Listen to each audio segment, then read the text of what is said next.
pertama-tama, penghormatan kami kepada dosen pengaku di mata kuliah Statistika Dasar yaitu Ibu Khairiani SSI MSc PhD.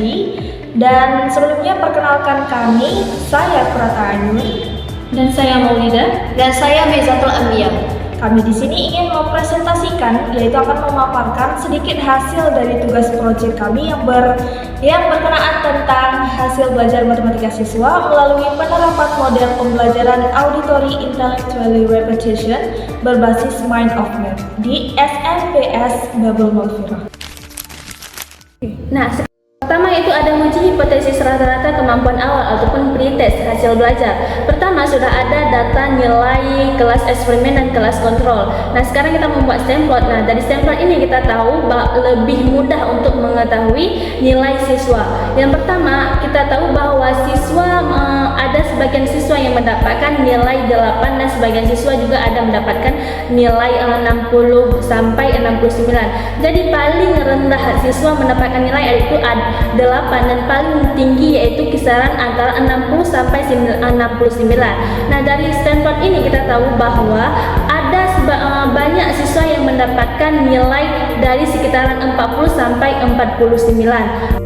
Sekarang itu ukuran penyebaran data. Ukuran penyebaran data yang pertama ada min. Min ini adalah minimal dari data siswa. Yang pertama minimal nilai siswa yaitu ada 8. Kemudian ada maksimal. Maksimal data siswa yaitu 66. Kemudian ada Q1 ataupun kuartil 1 yaitu 25 nilai siswa. Yang kedua ada kuartil 2 ataupun median nilai tengahnya yaitu ada 40. Kemudian ada kuartil 3 yaitu 44. Kemudian ada maksimal. Maksimal ini adalah 60.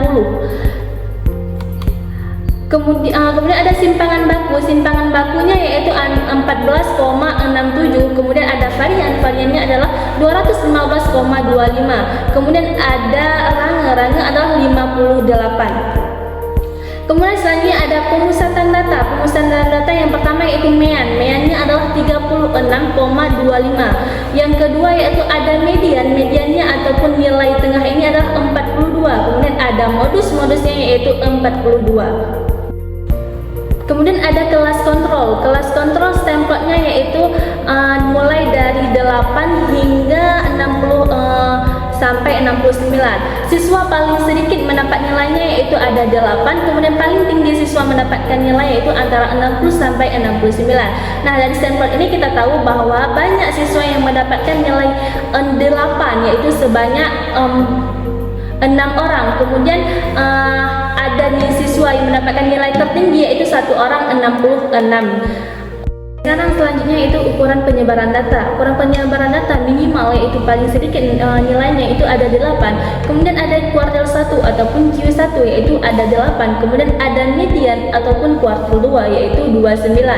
Kemudian ada kuartil 3 yaitu 35,25. Kemudian ada maksimal ataupun nilai tertinggi yaitu 66. Kemudian ada simpangan baku yaitu 17,24. Kemudian ada varians yaitu 297,21.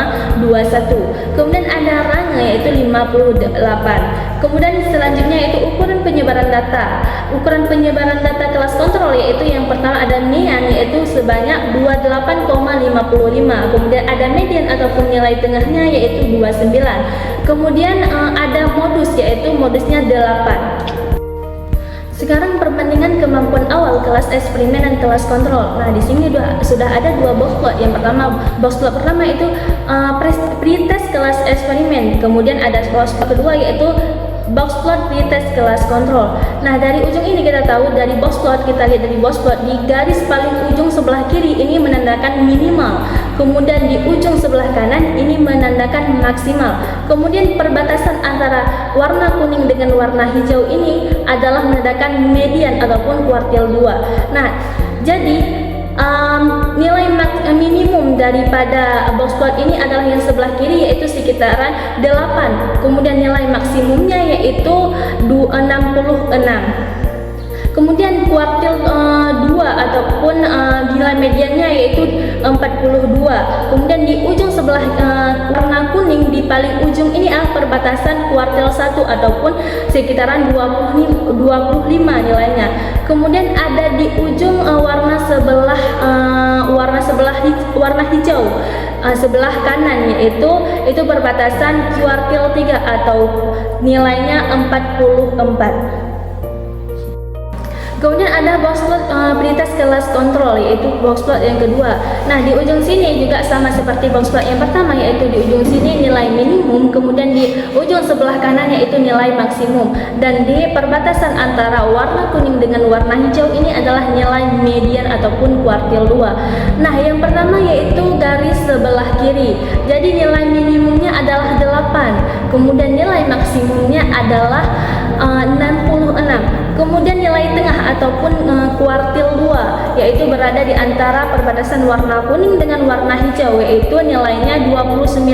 Kemudian warna kuning yang perbatasan warna kuning sebelah kiri paling ujung yaitu nilai kuartil 1 yaitu ada 8. Kemudian yang sebelah kanan perbatasan warna hijau yaitu ada nilainya kuartil 3 yaitu 35,25. Selanjutnya kita akan memasuki uji hipotesis pretest dua arah. Untuk mengetahui apakah terdapat perbedaan kemampuan awal atau nilai pretest antara kelas eksperimen dan kelas kontrol sebelum perlakuan diberikan. Di sini ada dua pernyataan. Ada H0 yang yaitu hipotesis awal yang adalah mu 1 sama dengan mu 2, yang artinya tidak ada perbedaan kemampuan awal antara kelompok eksperimen dan kelompok kontrol. Kemudian ada H1 yaitu hipotesis alternatif, adalah mu 1 tidak sama dengan mu 2, yang artinya ada perbedaan kemampuan awal antara kelompok eksperimen dan kontrol. Setelah melakukan pengolahan data, nilai mutlak T hitung lebih kecil dari T tabel, maka terima H0. Nilai mutlak T hitung lebih besar sama dengan T tabel, maka tolak H0 terima H1. Selanjutnya akan diperoleh T hitung 1,52, DF-nya 38, T tabel 2,021 menggunakan signifikan 0,05 satu arah. Ternyata T hitung lebih kecil dari T tabel, maka terima H0. Artinya tidak ada perbedaan kemampuan awal antara kelompok eksperimen dan kontrol. Selanjutnya kita akan masuk ke post-test kelas eksperimen. Di sini ada nilai post-test kelas eksperimen dan kelas kontrol.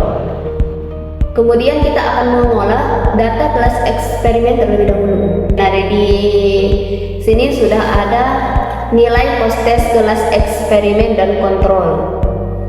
Jadi di sini ada stem plot, yaitu stem plot di dalamnya ada stem, ada leaf. Nah, kita dari nilai interval ini kita bisa melihat ada siswa yang memperoleh nilai yang minimum, artinya nilai terkecil yaitu 50 sampai 59, dan ada juga yang memperoleh nilai maksimal yaitu 90 sampai 99. Yang memperoleh nilai 50 sampai 59 itu ada satu siswa yaitu sebanyak nilainya 56.